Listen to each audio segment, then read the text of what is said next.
आज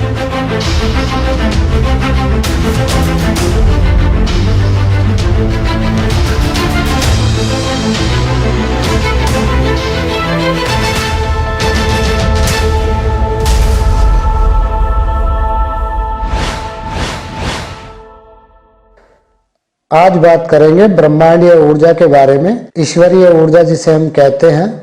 तो कुछ इस प्रकार इस एग्जाम्पल से आप समझेंगे, जैसे कि आप ये देख रहे हैं कि एक राउंड के बीच में सारी एलईडियां जल रही हैं और ये सारे बल्ब जलते हुए किसी भी तार से जुड़े हुए नहीं हैं, केवल एक ऊर्जा, एक मैग्नेटिक प्रभाव के कारण हर एक बल्ब जल रहा है। ठीक ऐसे ही हम जब माँ के शरीर से अलग होते हैं तो प्राण ऊर्जा जो हमें मिलती है, जो प्राण ऊर्जा हर वस्तु में विराजमान होती है, हमारे शरीर में भी है, तो वो हमें स्वतंत्र और आजाद रखकर भी बिना दिखाई दिए हम सबको जिंदा रखती हैं और हमसे वो जुड़ी रहती है। ठीक ऐसे ही इसी ऊर्जा के अंदर सकारात्मक और नकारात्मक दो प्रकार की ऊर्जाएं होती हैं, जिन्हें हम भेद नहीं कर पाते, ना हम उन्हें देख पाते हैं। जब हम कुछ साधनाएं करते हैं, ध्यान करते हैं, तो हम कौन सी ऊर्जा प्राप्त कर रहे हैं इसमें हमारा कोई गणित नहीं चलता और हमको उसके नुकसान होने शुरू हो जाते हैं। तो ये ऐसे ही है जैसे कि हम चाय पीते हैं और जब हम चाय ऐसे ही पी लेंगे तो उसमें चाय की पत्ती भी आएगी, लेकिन हम उसे छान कर पीते हैं। जब किसी सर्किट को बनाया जाता है तो उसमें कंडेंसर लगाया जाता है जो आ रही ऊर्जा को फिल्टर करे और शुद्ध ऊर्जा हमें दे।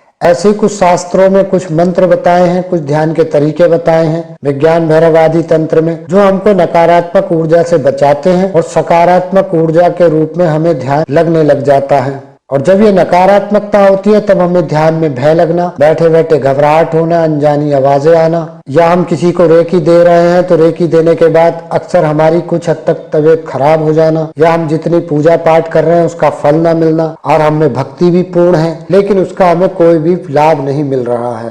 ये कुछ ठीक इस प्रकार है जैसे कि हम एलईडी की इसी कॉइल में हम तारों के गुच्छे को कम करके या बढ़ा करके हम बल्ब की रोशनी को कम या ज्यादा कर सकते हैं। ठीक इसी प्रकार यदि साधना में मान लो कोई अक्षणी की आप साधना करते हो और वो नहीं आती है, तब जैसे हम किसी भी चीज को पकाने के लिए अग्नि को तेज कर देते हैं और वो चीज जल्दी बन जाती है, ठीक इसी प्रकार से यदि कोई अक्षणी योगिनी आदि नहीं आती है तब हम जैसे एक मंत्र का उपयोग करते हैं, कट्टह अमुकुम यक्षणी ह्रीम यमः। तो इसी प्रकार से जब इसे हम 1000 बार पढ़ते हैं क्रोध भैरव की मुद्रा लगा करके, तो वो दौड़ी चली आती है। और कहा जाता है कि यदि वो नहीं आती है तो उसका शरीर छत विछित हो जाता है, तो इसलिए उन्हें जबरदस्ती आना पड़ता है। तो इस तंत्र में हम जैसे क्रोध भैरव के मंत्रों का उपयोग करके किसी को भी जबरदस्ती बुला सकते हैं यदि उसका आने का मन ना हो। तो अगर देखा जाए तो ये हमारा एक विज्ञान है, ध्वनि विज्ञान है, जो हम मंत्रों के द्वारा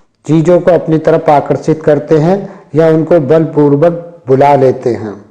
हमारे शास्त्रों में नारी को भगवती का स्वरूप दिया गया है। आपको याद होगा कि एक नीलावंती ग्रंथ बना था जिसे सरकार ने बैन कर दिया था। उसमें जो अघोरी नीलावंती को प्रसन्न करने के लिए मंत्र पढ़ता है वो मित्र रूपेण कुरु कुरु वहिम लगा करके फिर भगवती लगाता है। उसके बाद वो स्वाहा रूप में अपनी श्रद्धा समर्पित करता है। तो हम मंत्रों में अधिकतर स्वाहा का उपयोग करते हैं देवी को जब हम भगवती लगाते हैं। फट हम जब लगाते हैं जब हमको किसी चीज को जबरन बुलाना होता है या बलपूर्वक हमें उसकी साधना करनी पड़ती है। तो जैसे विज्ञान में तरीके हैं ऐसे ही हमारी साधनाओं में तरीके हैं। तो गलत तरीके से सिवाय नुकसान होता है। क्योंकि एक एग्जाम्पल से समझेंगे कि आप लाइट को बहुत प्रेम करते हो और बहुत चाहते हो, लेकिन जिस दिन आप लाइट को पकड़ लेते हो तो आपका राम नाम सत हो सकता है। क्योंकि शक्ति को प्रेम से नहीं सूत्रों से और यंत्रों से नियंत्रित किया जाता है, इसीलिए यंत्र का उपयोग साधनाओं में होता है और इसीलिए मंत्र का भी उपयोग साधनाओं में होता है। तो यंत्र मंत्र तंत्र इन 3 प्रकार की चीजों से हम जो है जीवन में साधनाओं को सफल कर पाते हैं। किस साधना में क्या चीज की जरूरत होगी ये हमको देखना होता है। ऐसे ही ठीक ध्यान है, कौन सा ध्यान कब हमें किस तरह से परिवर्तित करना है ये भी हमें समय समय पर पता लगाना होता है, नहीं तो वही ध्यान हमारे लिए फिर नुकसानदायक बन जाता है। किसी ने प्रश्न पूछा था कि क्या वाकई में हमारे साधना और भक्ति करने से कभी कभी नुकसान होता है। तो यही कारण है कि शक्ति को आप प्रेम से नहीं, यदि आपको शक्ति चाहिए तो उसके लिए सूत्रों का इस्तेमाल होगा, तरीकों का इस्तेमाल होगा। आपके प्रेम से शक्ति आपके बस में नहीं आने वाली। तो यही उनके सवाल का उत्तर था। जो भी लोग मेरे कोर्स में जुड़ना चाहते हैं और रात को 8 बजे से लेकर 11 बजे के बीच कॉल करके मुझसे जुड़ सकते हैं। टेक्निकली कोर्स है, 1 टाइम फीस है, अनलिमिटेड कोर्स है। मेरी गारंटी रहती है कि आपको नुकसान कुछ नहीं होगा, फायदा कितना भी हो जाए ये आप जानो, क्योंकि टोटल विज्ञान है। मैं किसी को अंधविश्वास में नहीं उलझाता हूँ। यदि आप विज्ञान के आधार पर चलते हो, किसी भी चीज को तर्क के आधार पर जान करके चलते हो, तो आप जीवन में जरूर सफलता पाते हो। हमसे जुड़े रहिएगा। प्रणाम।